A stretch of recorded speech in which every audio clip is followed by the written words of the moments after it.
No, but guess what? I was watching Piers Morgan, which I'd almost never do, and he had on Martina Navratilova, and she seemed to be, of course she's going to be supportive of him, but she's not super happy that he's getting such an easy ride when she had such. Well, let's see. You decide how she feels. Oh, she's going, wait a minute, I was. Play the Martina Navratilova clip. President Obama rang to express his support and said he was impressed by his courage. Oh, so the president, even the President Obama called to, I'm impressed with your courage, because even me, it took me 3 years into my presidency to realize we shouldn't discriminate against groups of people. Me being a black guy, that's kind of embarrassing. So I tip of the hat to you. And here's what Martina Navratilova has to say about that. So welcome to you. It must have brought back a lot of memories, I guess, for you today, but very different circumstances.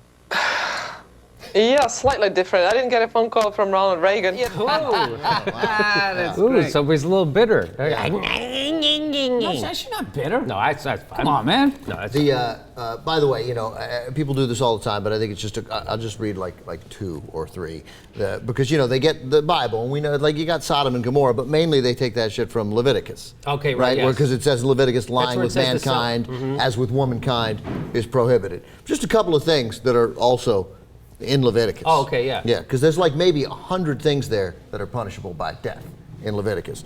Sleeping with another man's slave. Like, you can sleep with your own slave. No problem. Sleep with another man's slave, Cortinas. Yeah, you got to have decorum. Selling an Israelite as a slave. Can't have any of that. God's upset about that. Making your daughter a prostitute. That's a problem. Running a brothel filled with other people's daughters.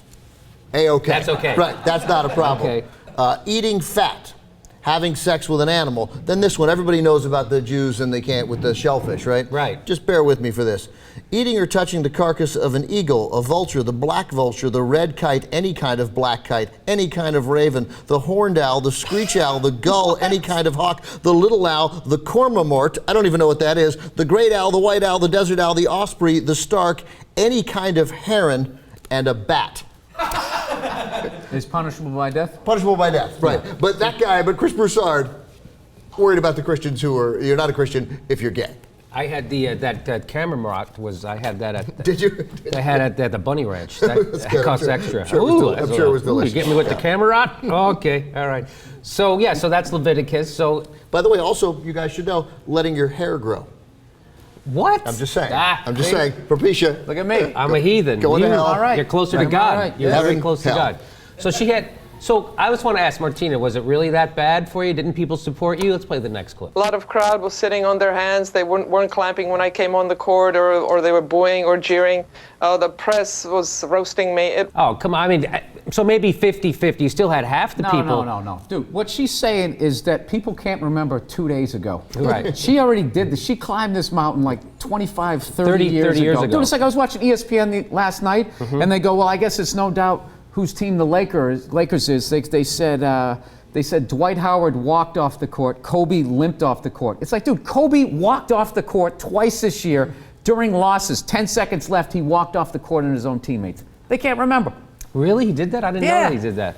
And they didn't hold his feet to the fire. They were just like, this is, he's a very high basketball IQ, and this is just indicative of the frustration the man's feeling. But Pau Gasol, man, he played like shit. That's unbelievable. He drove Shaq out of town, a couple of coaches out of town. Oh, okay. So tweets during the thing. No, I'm just saying, he's one of the greatest individual players, but as far as being a teammate, the guy is a nightmare. And ESPN will not hold his feet to the fire at all. Sorry, total left turn. You're saying he tweets during the game? No, he got hurt. So you're thinking, okay, he's finally out of the thing. Maybe Steve Nash can finally distribute the ball and do what he's supposed to do. And he's sitting on the bench tweeting, trashing his own coach. No kidding. Yeah, and the new the new head of the NBA found it intriguing. It's like, how much money are you making off of this guy? What does he have any videotape on you guys? What is this? He could literally punt a baby into an old woman's face, and they would be like, "Did you see the extension on his legs? This guy's the way he stretches before the game," and then they get on the old woman for not making the catch. Okay.